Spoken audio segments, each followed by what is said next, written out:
Welcome to another Mallory Vance adventure. Get comfortable and let your mind set the stage as you enjoy The Clockwork Heart.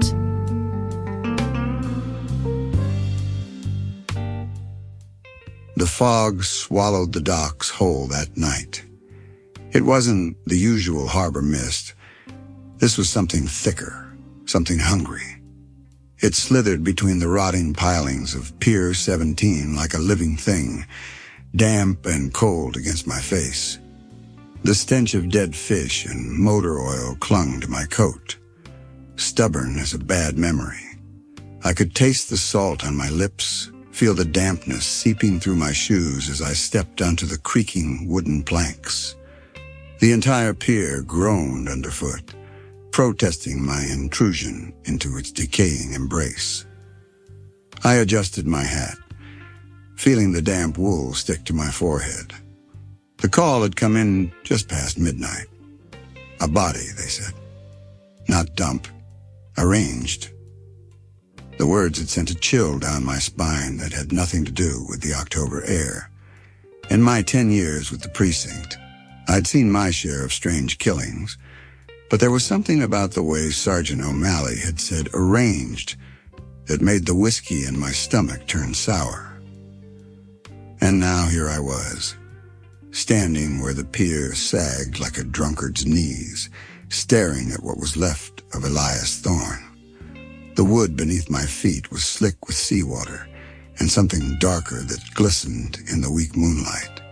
I knelt carefully, my knees protesting the damp cold, and pulled out my flask. The bourbon burned going down, but it steadied my hands. The sight of that gleaming brass heart sent me reeling back 5 years to the Blackwell Asylum case. Another body, another impossible mechanism fused with flesh. That one had been a music box embedded in a woman's sternum, its haunting melody still playing when we found her. The doctors had called it mechanical obsession, but I knew better. There were forces in this city that didn't play by nature's rules. I still had nightmares about the way Margaret O'Connell's eyes had frozen wide open, as if she'd seen something unimaginable in her last moments. The same look I saw now on Thorne's face. Deputy Hayes met me at the scene, his flashlight beam cutting through the gloom. The kid couldn't have been more than 22, fresh out of the academy, with that eager shine still in his eyes. It wouldn't last. It never did in this city. His hands shook so bad the light danced across the corpse like a spotlight at some macabre theater. "Christ, detective," he breathed, his voice too young for this kind of work. "I've never seen anything like it." I didn't tell him I had. The body lay sprawled across a rusted gear assembly from some long-abandoned crane, positioned almost reverently between two massive cogs. Thorne's arms were outstretched, palms upturned like some Renaissance painting of a saint. His face was strangely peaceful, the lines of middle age smoothed out in death. He'd been a handsome man once with sharp cheekbones and a strong jaw now gone slack. His clothes, a tailored waistcoat and pressed trousers, were expensive, the kind of quality that spoke of old money and good breeding. But none of that held my attention, not compared to what they'd done to his chest. It gleamed in the weak light, brass gears turning with methodical precision where Thorne's real heart should have been. The craftsmanship was exquisite, each tiny cog, each delicate spring placed with the surgical precision. It ticked, loud, like a pocket watch pressed against your ear in a quiet room. The sound seemed to echo off the rotting wood around us, filling the night with its steady rhythm. I leaned closer, ignoring the way the blood rushed to my head. The device wasn't just implanted, it was integrated. Tiny filaments of copper wire threaded through torn muscle and shattered bone, connecting the mechanism to what remained of Thorne's circulatory system. The edges of the wound were too clean, too precise for any back-alley butcher. This was the work of someone who knew exactly what they were doing. As I examined the mechanism, my fingers brushed against something familiar, a tiny insignia etched into the largest gear, the same looping design we'd found inside Margaret O'Connell's music box. My breath caught in my throat. Dr. Sharma appeared at my elbow, her medical bag clutched in one gloved hand.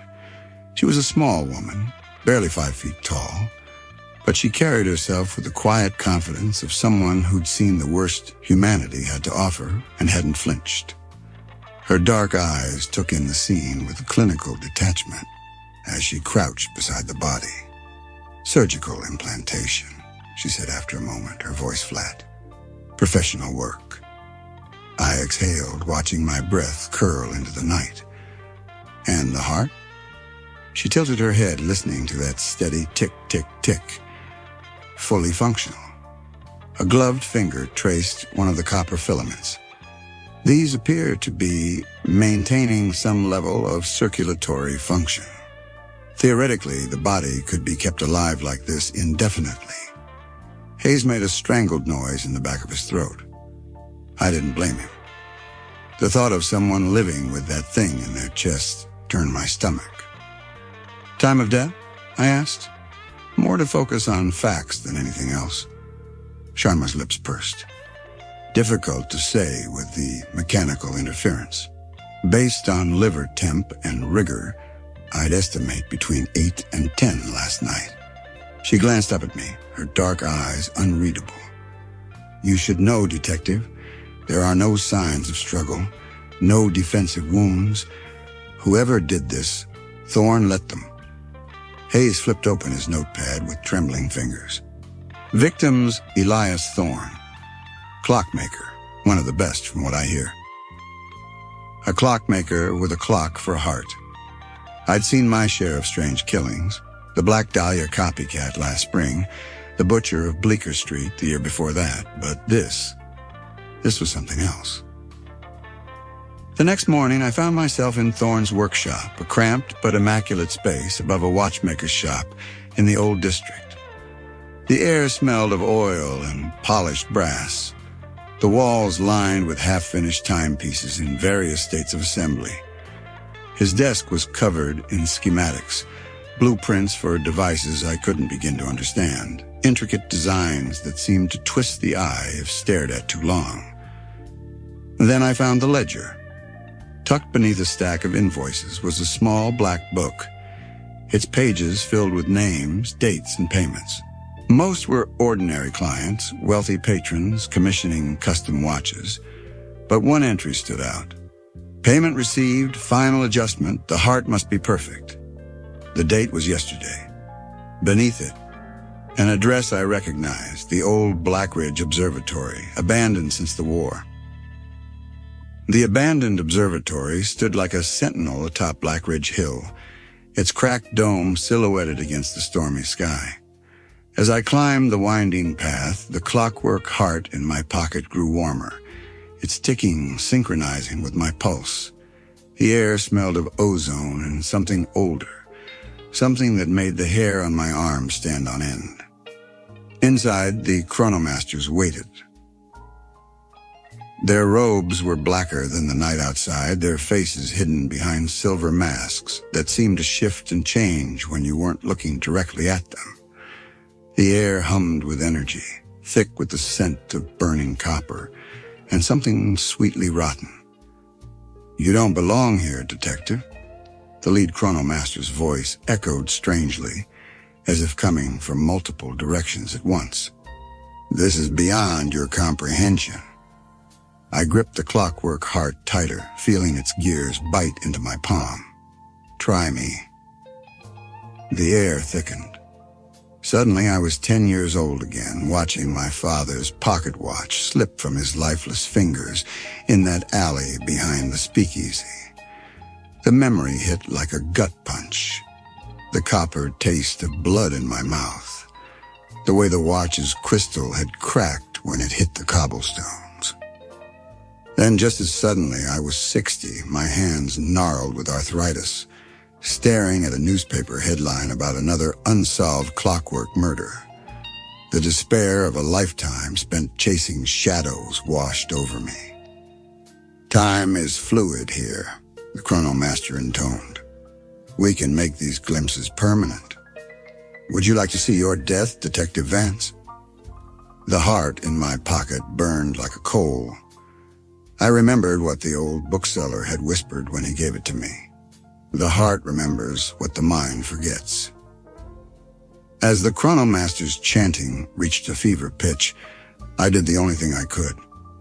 I let go of time itself.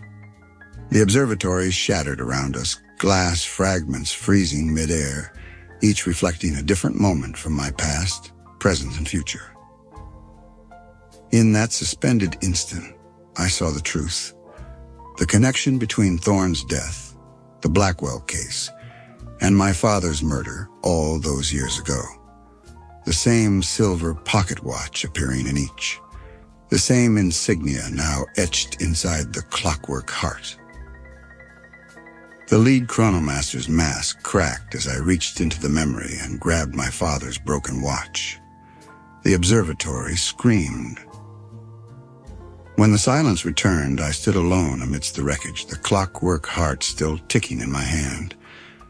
Some doors were better left locked. But now I had the key. Back at my apartment, I placed the heart on my desk, watching its gears turn with unnatural precision. The case was closed, officially at least. The precinct would call it another unsolved oddity, another mystery buried beneath paperwork and half-hearted theories. But I knew the truth.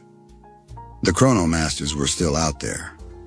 And if they could weave time like thread, then this wasn't over. Somewhere in the city, another clock was ticking. And I intended to find it before it stopped.